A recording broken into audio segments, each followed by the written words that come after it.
এবং সরকারের সাথে সংশ্লিষ্ট যারা আছেন তারা আমাদের এই রিক্সার ইঞ্জিনটা নিয়ে আসেন চীন দেশ থেকে। এখন আমরা যে গাড়িটা চালাই, আর আমাদের এই যে চেরাগালির মতো সারা বাংলাদেশে অনেক কারখানা আছে যে জায়গাগুলোতে এই বডিগুলো তৈরি হয়। অনেক জায়গায় আমাদের দেশের এখন ওই ব্যাটারি তৈরি হয়, তারপরে কিন্তু আমরা গাড়িটা ফিট করে চালাই।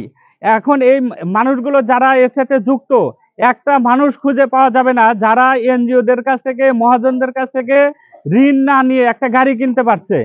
তাহলে সেই গাড়ি যারা বিদেশ থেকে ইঞ্জিন নিয়ে আসলো সরকারের ট্রেড লাইসেন্সের মাধ্যমে, আজকে আমি যখন একটা গরিব মানুষ, আমার আর কোনো কাজ নেই, আমি এই রাষ্ট্রের কাছে কোনো কাজ পাচ্ছি না, তখন আমি এই ঋণ নিয়ে এই গাড়িটা কিনে আজকে আমি আমার সংসার চালাচ্ছি। এইরকম করে দেখা গেছে যে আমাদের দেশে প্রায় 18 কোটি মানুষের মধ্যে 5 কোটি মানুষ এই অটো রিক্সার সাথে যুক্ত। তাহলে সেই অটো রিক্সা, আমি তো এটা অবৈধ না, আমি এটা চুরিও করি নাই, ডাকাতিও করি নাই, কারো কাছ থেকে ছিনিয়েও আনিনি। যদি সেটা করে থাকে সরকার করেছে। আজকে আপনারা অনেকেই এটা জানেন, আমাদের দেশের সরকার আমেরিকা, চীন এবং ভারতের সাথে যোগ সাজস করে 14 সাল থেকে এই 24 সাল একটানা তারা ক্ষমতায় আছে। তারা ভোটের তোয়াক্কা করে না, গরিব মানুষের কথা ভাবে না। যদি গরিব মানুষের কথা এবং ভোটারদের কথা ভাবতো, এই যে আমরা ভোট গেল, তাহলে কিন্তু আজকে তারা এইভাবে গাড়িটা বন্ধ করতে পারতো না। আমাদের কাছে তারা প্রতিশ্রুতি যদি দিত যে আমরা ভোটের পরে এই মানুষদের কর্মসংস্থান করব, তাহলে তারা আজকে এটা করতে পারতো না। আমরা মনে করি আজকে সরকার তার, এখানে আমরা অনেকেই আছি আওয়ামী লীগ করি, আমার এটা নিয়ে কোনো বিরোধ নাই। অনেক মহাজনরা আছেন আওয়ামী লীগ করে, বিএনপি, জামাত, জাতীয় পার্টি এরকম করে। আমরা সব মানুষই কোনো না কোনো দলকে সাপোর্ট করি। তাহলে আমাদের পরিচয়টা হচ্ছে আমরা গরিব মানুষ। আজকে যারা মন্ত্রী, এমপি, বড় ব্যবসায়ী তারা হচ্ছে ধনী মানুষ। একটা জিনিস আপনাদেরকে ভাবতে হবে, দেশে হচ্ছে দুই শ্রেণীর মানুষ। একটা হচ্ছে অতি উচ্চ যারা ধনী মানুষ, আর একটা হচ্ছে নিম্ন মানুষ। আপনারা গত পরশুদিন একটা পত্রিকায় দেখছেন আমাদের দেশের 394 জন মানুষ মালয়েশিয়াতে তারা সেকেন্ড হোম তৈরি করেছে। এরা কারা? এরাই হচ্ছে আপনার ওই ইঞ্জিন যারা আনে, তারা যারা ওই গার্মেন্টসের মালিক, তারা হচ্ছে ওই মালয়েশিয়াতে বাড়ি করে। আর আমার দেশের মানুষ এই যে কারখানার আশেপাশে যারা আমরা মশা, ছারপোকা এর মধ্যে দিয়ে বসবাস করি, তারাই আমরা আজকে রিক্সাটা চালাই। তাহলে আমরা তো এই রাষ্ট্রেরই নাগরিক। আজকে যখন আমি অন্যায় করি না, তখন পুলিশ আমার উপরে অত্যাচার করে। যে মানুষটা অন্যায় করে, পুলিশের গাড়ি পাহারা দিয়ে তাকে এক জায়গা থেকে আরেক জায়গায় নিয়ে যায়। তাহলে আপনাদেরকে বুঝতে হবে, আপনাদের এই জায়গাটা বুঝতে হবে যে সরকার আমাদের ভালো চায় না। আরেকটা জিনিস দেখেন, এই গাড়ির ইঞ্জিন যখন সরকার চীন থেকে নিয়ে আসলো, এবার ভারত সরকার আমাদের এই সরকারকে বলছে তুমি যে চীন থেকে সব জিনিসই নিয়ে আসতেছো, তোমার একটা মোবাইল চালাও, একটা রিক্সা চালাও, সবই তুমি চীন থেকে নিয়ে আসো, তোমার পদ্মা সেতুর মতো সেতু হয় সেটাও চীনের অর্থায়নে। তাহলে আমি ভারত তোমার চারপাশে আছি, আমার কাছ থেকে তুমি কি নিবে? এইবার আমাদের দেশের সরকার বলছে যে আমরা তোমাদের কাছ থেকে আমাদের যে রিক্সা আছে এইটা বন্ধ করে দিয়ে তোমার কাছে বাক নামে একটা রিক্সা আছে তাদের, সেই বাক আনবে। এবার বাকটা কি দিয়ে চলবে? সরকার বলছে আমাদের এই রিক্সায় নাকি ব্যাটারি চার্জ দিতে অনেক বিদ্যুৎ লাগে। আপনারা যারা ইন্ডিয়ার ওই বাগের ইয়েটা দেখছেন, ছবিটা দেখছেন, ওই গাড়িটাও কিন্তু ওই ব্যাটারির গাড়ি, ওইটাও আপনার ওই বিদ্যুৎ দিয়েই চলবে। তাহলে আজকে যে ইন্ডিয়া থেকে গাড়িটা আনবেন, ওটা মূল্য নির্ধারণ করছে তারা 4 থেকে 5 লাখ টাকা লাগবে। তাহলে আবার লাইসেন্স লাগবে, সব মিলে 6-7 লাখ টাকা লাগবে। আজকে আমার যে ড্রাইভাররা এখানে আছেন, যে ছোট ছোট মহাজনরা আছেন, 5টা 10টা একটা রিক্সার মালিক, তারাই আজকে লোন নিয়ে এই গাড়িটা কিনেছে। এই গাড়িটা আজকে পুলিশ ধরলেই ডাম্পিং করছে, গাড়িটা ভেঙে ফেলতেছে, কোথায় নিয়ে যাচ্ছে আমরা জানি না। তাহলে আজকে এই গাড়ি বন্ধ করে দিয়ে যখন তারা আবার নতুন করে গাড়ি কিনতে বলবে, তখন আমরা আসলে টাকা পাবো কোথায়? আমাদের একটা প্রশ্ন, আমরা আমাদের সংগঠনের পক্ষ থেকেও বলেছি এই কথা, যে আমাদের কোনো আপত্তি নেই, আপনাকে অগ্রাধিকার ভিত্তিতে সমস্ত গ্যারেজগুলোতে যেতে হবে। সরকারের নীতি নির্ধারণীতে যারা আছে তারা আমাদের লিস্ট করুক, যারা এখন গাড়ির মালিক, যারা এখন গাড়ি চালায় তাদের লিস্ট করবে। যদি বাঘ আনেন আর সিংহ আনেন, যে দেশ থেকে আনেন, আমার গাড়িটা নিয়ে আপনার নতুন গাড়ি আমাকে দিতে হবে। আমরা এইটা আমাদের সংগঠনের পক্ষ থেকে বলছি যে আমার কোনো আপত্তি নেই। যদি আপনার গাড়ি 2 লাখ টাকা হয়, আমার গাড়ি আপনি 1 লাখ টাকা দিয়ে কিনে নেবেন। আর একে সহজ শর্তের কিস্তিতে 3,000 হোক, 2,000 হোক, 5,000 হোক, আমার যতটুকু অ্যাবিলিটি আমি সেই অ্যাবিলিটি অনুযায়ী দিব।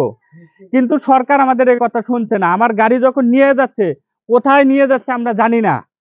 তাহলে এইটা থেকে আপনারা আজকে দেখছেন বিভিন্ন পত্রপত্রিকায়, মিডিয়ায়, সারাদিন ফেসবুকে দেখছেন মিরপুরে আমাদের সংগঠন, সেখানে সকাল থেকে, গতকালকেও নেমেছিল, আজকে সকাল থেকে আমরা সেখানে, ওই এক ভাই এখনই বললো যে একজন মারা গেছে, আমরা জানি না এখন পর্যন্ত। আমি সারাদিন আজকে আশুলিয়াতে ছিলাম, সেখানে আমাদের শ্রমিকদের সাথে সারাদিন, রিক্সা শ্রমিকদের সাথে পুলিশের, রাষ্ট্রীয় বাহিনী যারা মানুষের নিরাপত্তা দেওয়ার কথা, সেই বাহিনীর সাথে আমাদের দেশের শ্রমিকদের সারাদিন আজকে মারামারি হলো। আজকে আমরা কি কোনো অন্যায় করছি? আমার জন্ম কি এই দেশে হওয়ার মধ্যে দিয়ে কোনো অন্যায় পাপ করেছি আমি? তাহলে আমরা যদি অন্যায় না করে থাকি, সরকারের ঘাড়ে যদি আমরা বোঝা না হয়ে থাকি, বরং আমরা সরকারের যে কাজ, আমাদের দায়িত্ব নেওয়ার কথা, আমরা সেখান থেকে সরকারকেই রক্ষা করছি। এখানে এমন কোনো গ্যারেজ নাই, আমরা তো সংগঠন করি, সারা বাংলাদেশে এমন গ্যারেজ নাই যে গ্যারেজ থেকে যারা ক্ষমতায় থাকে, এটা আওয়ামী লীগ, কেউ পার্সোনালি নেবেন না, সরকারের কিন্তু ছত্রছায়ায় এখানে তাদের যে নেতারা, তাদেরকে আমাদের 1,000, 2,000, অনেক জায়গায় 2,000-এর বেশি টাকা দিয়ে কাঠ নিতে হয়। তাহলে আমাদের রাস্তায় গেলে পুলিশ ধরলেই আমাদের 2,000, 2,200, 2,500 টাকা, গ্যারেজ থেকে মাসের প্রথম বের হইলে 2,000 টাকা। তাহলে আমরা কি অন্যায়টা করেছি যে আপনারা আমাদের উপরে এত টর্চার করছেন, এখন আমার গাড়িটা ড্যাম্পিং এ নিয়ে যাচ্ছেন? তাহলে এখান থেকে আমরা মনে করি মানুষকে রক্ষা করতে হলে মানুষের পাশে মানুষই দাঁড়াবে। যদি কোনো মানুষ বিপদে পড়ে, আরেকজন মানুষই কিন্তু হাত বাড়িয়ে দিয়ে তাকে রক্ষা করতে পারবে। এখন আপনাদের বুঝতে হবে যে আমাদের দেশের যে সরকার, সেই সরকার বড় লোকদের স্বার্থ রক্ষা করে। সেই সরকার গরিব মানুষের পক্ষে কোনো কাজ করবে না। আমরা যে দলই করি, আওয়ামী লীগ করি আর বিএনপি করি, এটা আমাদের বুঝতে হবে। রাতের আধারে বড় লোকরাই এক টেবিলে খাবার খায়, দিনের বেলা এরা আলাদা আলাদা কথা বলবে। ফলে আজকে আপনাদের এটা বুঝতে হবে যে যে ইঞ্জিনটা আমার আজকে দেশে আছে, এটা আওয়ামী লীগের ব্যবসায়ীও আছে, বিএনপির ব্যবসায়ীও আছে, জামাত জাতীয় পার্টির ব্যবসায়ীও আছে। ওরা এখন এই গাড়িটা শেষ হলে ওদের কোনো লস নাই, ওরা গিয়ে আবার ভারত থেকে গাড়িটা নিয়ে আসবে, আবার তারা নতুন করে ব্যবসা করবে। ওই ভারতের গাড়ি যদি আবার দেখা যায় যে 5 বছর পরে আমাদেরকে বললো যে চীন আবার চাপ দিল যে তুমি ভারতের সাথে ব্যবসা করছো আমার গাড়ি নষ্ট করে, আমি তো তোমাকে ঋণ দিব না, তখন সে আবার যাবে চীনের কাছে। তো আমরা কি ফুটবল? আমাদেরকে একবার হচ্ছে চীন, আরেকবার হচ্ছে ভারতের কাছে নিয়ে যাবেন, এটা তো নেওয়ার কথা, যাওয়ার কথা সরকারের। সরকারের সাথে সরকারের চুক্তি হবে, তো সেই চুক্তি বাস্তবায়ন করতে গিয়ে আমাদেরকে তারা নানানভাবে নাজেহাল করছে।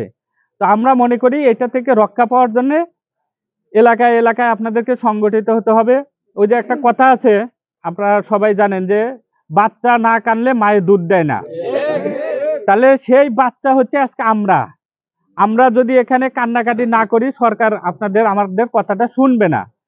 তাহলে এখন এই যে এখানে যারা আমরা কথা বলতেছি, এই কথাটা আমরা সরকারের কানে দেওয়ার জন্য কি করতে পারি? আমরা আগামী পরশুদিন আপনাদের মতো যারা এই পেশার সাথে যুক্ত, সেই মানুষদের নিয়ে আমরা জাতীয় প্রেস ক্লাব, ঢাকায় তো আপনারা অনেকেই গেছেন, জাতীয় প্রেস ক্লাব, ওইটা হচ্ছে সাংবাদিকদের অফিস, সেই প্রেস ক্লাবের সামনে আগামী পরশুদিন মঙ্গলবার আমরা সকাল 11টায় একটা সমাবেশের আয়োজন করেছি।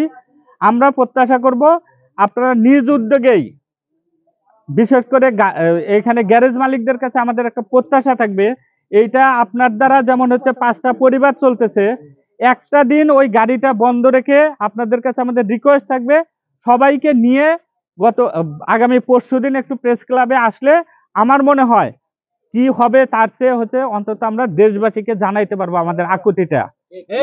আমরা যদি আমাদের এই কান্না, পেটের কান্নাটা যদি জানাতে না পারি, ওই যে একটা ভাই বলতেছিল যে এই গাড়িটা বন্ধ হয়ে গেলে সারা দেশে চোর বাটপার রাহাজানি খুন এটা বাড়বে, সন্ত্রাসী কর্মকাণ্ড বাড়বে।